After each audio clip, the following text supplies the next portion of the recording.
Hey everybody, this is Randy McMullen with Amstar Mortgage. I hope you're doing well today.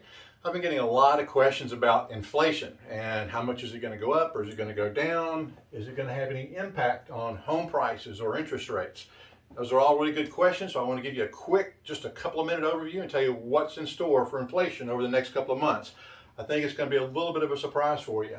First thing I want to do is look at, kind of the categories, some of the main things that impact inflation. And food is up 3.4% over the last year. Gas 41%. Clothing up 18.8%. Used cars, boy, that one was a surprise, 41%. Of course, that's due to the chip shortage, and you can't get a lot of that. Also, the new cars are also struggling because they just can't get chips. Lumber, as everybody knows, has gone way up. It's kind of coming back down a little bit. Aluminum has gone up, kind of floating back down, but still very high. Natural gas, that's the big one. I think that's going to come into play in my forecast here. That's up 128% over last year. The natural gas reserves have been drawn down over the last period of time, and we just don't have the supplies. So it's, everything is supply and demand. So there's a lot of demand, and we're just a little bit low on supplies right now. Electricity, not too bad, but it is up 5.2%. That's a little bit more than you like to see. So those are some of the main inflation components.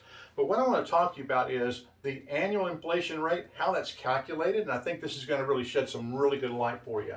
So in inflation, they look at month over month numbers. In other words, how much did inflation go up? How much did prices go up from one month to the next? And we'll start looking at 2020, and you can see coming into 20, we had kind of normal 0.4, 0.3, and then look what happened. The coronavirus hit. All of a sudden, inflation just no longer a factor. Demand just went way down. So inflation was actually negative 0.2, and then it went to negative 0.7. And that's when things were really slowing down in 2020.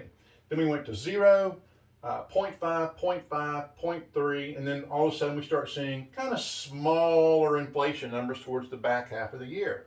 So in 2021, that kind of picked back up. We're at 0.4, 0.5, and now when the numbers are starting to really get low this spring, we saw the economy really starting to expand, and we had a lot of demand, and inflation really picked back up. Now, you would expect that because when things go down, when it comes back, you're going to expect a little bit of inflation. So we had some 0.7, 0.8, these are huge numbers, 0.8, 0.9, and now we're starting to tail back down. And what we're hearing is that inflation is transitory. In other words, there's a thing called core inflation, which strips out food and energy. And they're saying that that's transitive. So if energy prices go up and down, they're kind of transitive. But certain things, when they go in, like once clothing goes up, it doesn't generally come back down.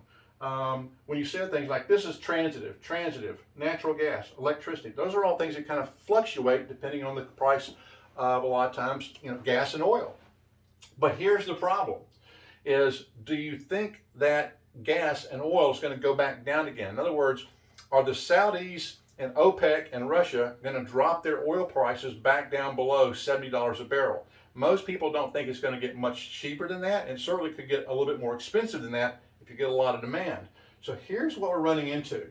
Here's the annual inflation numbers, and this is the number that you're going to see the headline when you see the news. You're going to see the annual inflation number.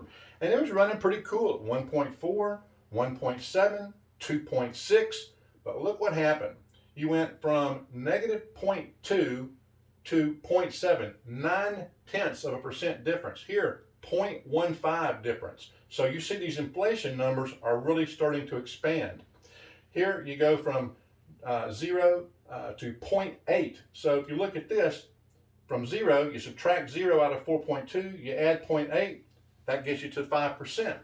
Here we had 0.9 this year, only 0.5 last year. So you subtract out the 0.5, but you add back the 0.9, 4.4 difference, it brings you to 5.4.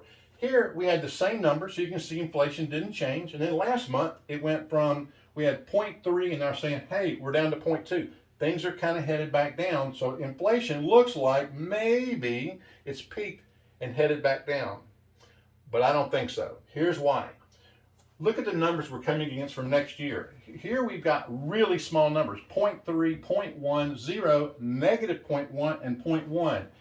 If we're getting into the winter months and we're seeing that natural gas is going to be a lot higher, food's going to be higher, gas is going to be higher, I think we're going to see higher inflation numbers as we get back into this. Of course, it's going to have a lot to do with how strong the economy is, but I just think that there's a good possibility that we're going to see some higher numbers in this September, October, November facing these smaller numbers. So if we have like 0.5 here and 0.1, this goes up by 0.4 to 5.7. If it happens and we get 0.4 or 0.5 here, we could be looking at inflation rates in the sixes in the near future, in the next 4 months.